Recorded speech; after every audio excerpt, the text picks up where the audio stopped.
Bharatiya Janata party मुर्दाबाद मुर्दाबाद मुर्दाबाद भारतीय जनता पार्टी मुर्दाबाद मुर्दाबाद मुर्दाबाद नीतीश कुमार मुर्दाबाद मुर्दाबाद मुर्दाबाद। क्या मुख्यमंत्री नीतीश कुमार जी का इतना दबाव था कि भैया चिराग पासवान को बेइज्जत करो, क्योंकि उन्होंने मेरे पिता को बेइज्जत पहले वो कर चुके हैं। नमस्कार, मेरा नाम आलोक है। आप लाइव स्ट्रीज देख रहे हैं। लोक जनशक्ति पार्टी रामविलास के राष्ट्रीय अध्यक्ष चिराग पासवान आज पटना पहुंचे। ऐसे में पटना एयरपोर्ट पर पहुंचने के बाद उनका जोरदार स्वागत हुआ है। वहीं लोजपा रामविलास के गुस्साए हुए समर्थकों ने एनडीए सरकार के खिलाफ भी जमकर नारे लगाए हैं। नीतीश कुमार और बीजेपी के खिलाफ भी नारे लगे हैं पटना एयरपोर्ट पर, जिसकी तस्वीरें हम आपको दिखा रहे हैं। कैसे नीतीश कुमार और बीजेपी नेताओं के खिलाफ भी नारेबाजियां हुई हैं। चिराग पासवान का भव्य स्वागत हुआ है पटना एयरपोर्ट पर। कैसे के तो सैकड़ों की संख्या में खड़े कार्यकर्ताओं ने चिराग पासवान का जोरदार स्वागत किया है। वहीं चिराग पासवान ने कहा है कि कौन से वो केंद्रीय मंत्री हैं जिनसे उनकी मुलाकात हुई थी, जिन्होंने आश्वासन दिया, और रामविलास पासवान को जब मरणोपरांत पद्म भूषण से पुरस्कार दिया गया तो क्यों इस तरह से बेइज्जत करके उन्हें घर से निकाला गया। इशारों में नीतीश कुमार पर भी तंज कसा है। क्या कुछ वो कह रहे हैं, जरा सुनिए। कि जिस तरीके से इस घर को खाली कराया गया, भाई ये घर आजीवन मुझे नहीं चाहिए। मैं उस लायक भी नहीं हूँ कि आजीवन आप मुझे दें। और मेरा परिवार कानून का पूरा सम्मान करता है भैया। मैंने कभी नहीं कहा कि 12 जनपद मुझे आजीवन के लिए दिया जाए। ना मैं उस लायक हूँ, ना मुझे उसकी ज़रूरत है। भाई वैसे भी मुझे बिहार की राजनीति करनी है। अगर मैं ब्लैक एंड वाइट शब्दों की बात करूँ, बिहार मेरा प्रदेश है, बिहार मेरी कर्म भूमि है। मुझे बिहार के लिए संघर्ष का रास्ता मैंने चुना है, बिहारियों के लिए संघर्ष का रास्ता चुना है। दिल्ली में घर बंगले की मुझे अगर होती तो 50 साल तक मेरे पिताजी दिल्ली में रहे, उन्होंने वहाँ की राजनीति की। अभी तक हम लोगों ने दिल्ली में अपना कोई ना कोई घर तो बना ही लिया होता। कम से कम खुशी है मुझे इस बात की कि लोगों को इस बात का तो पता चला, जो भ्रम फैलाते हैं कि भैया 50 साल आपके पिता मंत्री रहे। मुझे गर्व है कि वो एक ऐसे मंत्री रहे जिन्होंने अपने लिए कभी काम नहीं किया होता तो कम से कम आज अपने लिए एक वैकल्पिक व्यवस्था दिल्ली में करके रखी होती। अपने नाना नानी के घर पे मैं रह रहा हूँ और मुझे उसमें कोई दिक्कत नहीं है भैया। पर मुझे दिक्कत इस बात की है कि 12 जनपद जो आश्रय था, 12 जनपद जो छत थी, उन तमाम गरीब, मजदूर, किसान, दलित, अल्पसंख्यक, पिछड़ा वर्ग से आने वाले लोगों के लिए एक ठिकाना था 12 जनपद।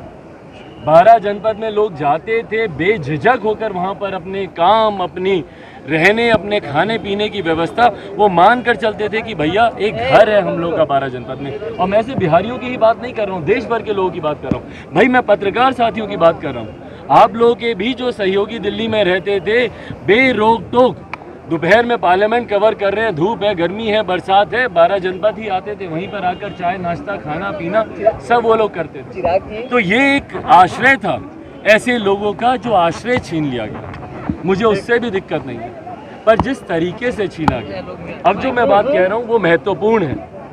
अब जो मैं बात कह रहा हूँ वो महत्वपूर्ण है कि जिस तरीके से ये घर छीना गया। चिराग पासवान, मेरी माता जी रीना पासवान, मेरा परिवार में कौन लोग बचे हैं भैया? मेरी सिस्टर हैं, बच्चे हैं, मेरी एक बूढ़ी नानी है। कल देखा होगा किस तरीके से व्हील चेयर से वो चल नहीं पाती, बोल नहीं पाती। जब हम लोग घर खाली करने के लिए तैयार थे तो उसके बाद इस तरीके से बेइज्जत करने की साजिश क्यों रची गई? आप मुझे बताएं। मैंने कभी कहा कि मुझे 12 जनपद हमेशा के लिए चाहिए? हर बार हम लोग 12 जनपद खाली करने के लिए तैयार थे, बातचीत होती थी और जितना मुझे आश्वासन दिया जाता था उतना समय मैं आगे लेता था घर को खाली करने के लिए। मैं 29 तारीख रात में घर खाली करने के लिए तैयार था। मुझे कोई लिखित नोटिस नहीं दिया गया था, पर फिर भी मुझे जानकारी दी गई थी कि संभवतः 30 तारीख तक मुझे घर खाली कर देना चाहिए। मैं 29 तारीख को सह परिवार उस घर से निकलकर अपनी नानी के घर में जाने की व्यवस्था कर चुका था। मेरा परिवार तैयार था, मेरी माताजी, नानी सब तैयार थे और हम लोग जाने वाले थे। मैं फिलहाल नाम नहीं लूँगा, पर क्यों मुझे केंद्र सरकार के एक बड़े मंत्री ने 29 तारीख को अपने घर पर बुलाया? क्यों बुलाया? क्या मैंने समय मांगा था? नहीं। आप लोग छानबीन कर सकते हैं, समय आएगा और बातें मैं आप लोगों से साझा करूँगा। क्या मैंने समय मांगा था? नहीं। क्या मैंने आग्रह किया था वहाँ पे जाके कि मुझे और समय दिया जाए? नहीं। क्यों मुझे उस बड़े मंत्री के द्वारा 29 तारीख को बुलाया गया? बुलाकर क्यों मुझे आश्वासन नहीं, वादा किया गया कि घर को लेकर आप निश्चिंत रहें, घर आपसे नहीं लिया जाएगा। उस बड़े मंत्री ने एक और बड़े मंत्री से फोन पर मेरे सामने बातचीत क्यों की? और मैं उस वक्त अकेला मौजूद नहीं था। जिस मंत्री से मेरी मुलाकात हो रही थी और जब उन्होंने दूसरे मंत्री से बातचीत की, उस वक्त एक और सांसद वहां पर मौजूद थे। ये तमाम बातें आगे अगर कभी स्पष्ट करने की जरूरत पड़ी मैं करूंगा, पर आप लोगों को जानकारी अपने स्तर पर भी मिली जाएगी क्यों उस मंत्री से, उस बड़े मंत्री ने दूसरे मंत्री से फोन पे बातचीत की और बातचीत कर इस बात को तय किया गया और ये शब्दों का इस्तेमाल किया गया कि बिहार में अभी जो राजनीतिक परिस्थिति है, हम लोग को चिराग पासवान को नहीं छेड़ना चाहिए।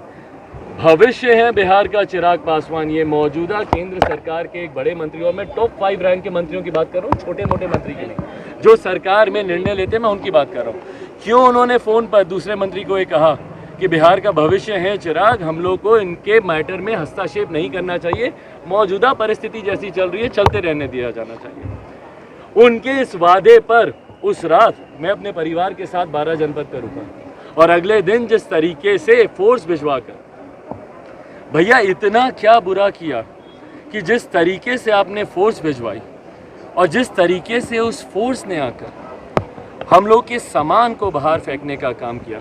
मेरे पिता की तस्वीरों को, मुझे दुख इन बातों का, जो मैंने कहा कि मुझे दुख है, घर मुझे आज नहीं तो कल खाली करना था, कोई दिक्कत नहीं है भैया, मैंने कर दिया।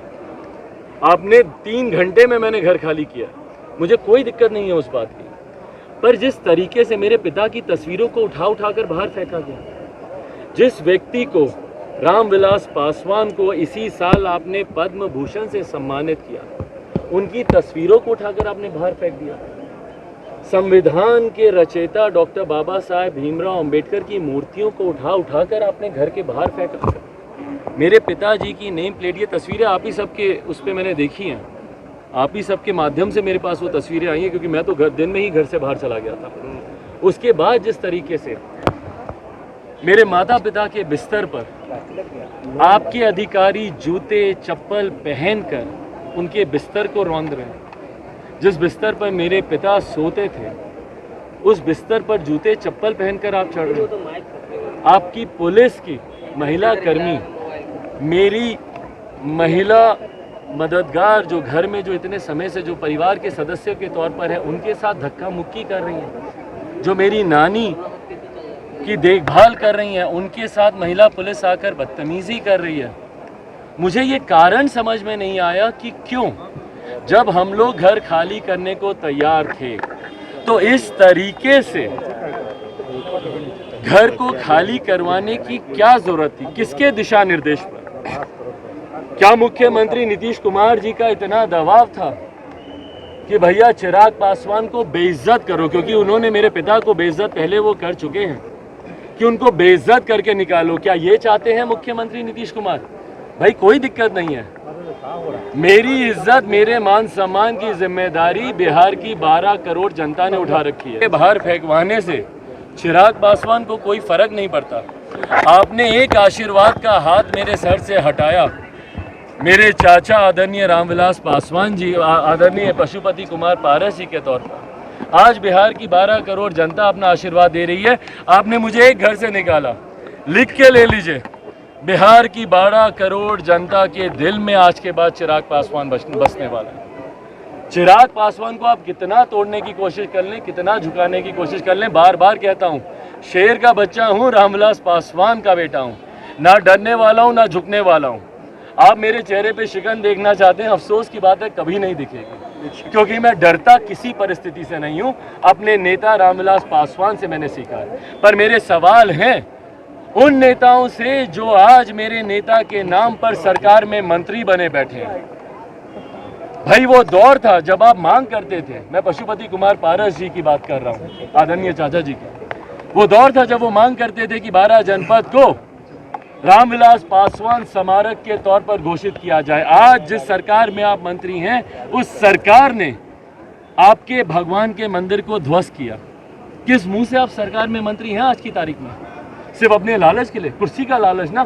तो आज आपने दिखा दिया ना, बता दिया ना कि भैया कुर्सी के लालच में आपने परिवार को तोड़ने का काम किया, अपने पार्टी को तोड़ने का काम किया, और आज अपने ही भगवान के मंदिर को ध्वस्त होता देखकर आप खामोशी से बैठे हैं। भाई यही मेरे नेता थे जिन्होंने अपने सिद्धांतों से कभी समझौता नहीं किया। तो आपने सुना लोक जनशक्ति पार्टी रामविलास के राष्ट्रीय अध्यक्ष चिराग पासवान ने पटना पहुंचने के बाद क्या कहा है, गुस्सा भी जाहिर किया है और कहा है आने वाले समय में वो और भी बहुत कुछ बताएंगे। ऐसे में अब देखना ये होगा कि नरेंद्र मोदी के हनुमान बनकर घूम रहे चिराग पासवान क्या अभी भी खुद को नरेंद्र मोदी का हनुमान कहलाना पसंद करेंगे, ये एक बड़ा सवाल है। हमारे चैनल को सब्सक्राइब कर लें, साथ साथ फेसबुक पेज भी लाइक करें। धन्यवाद।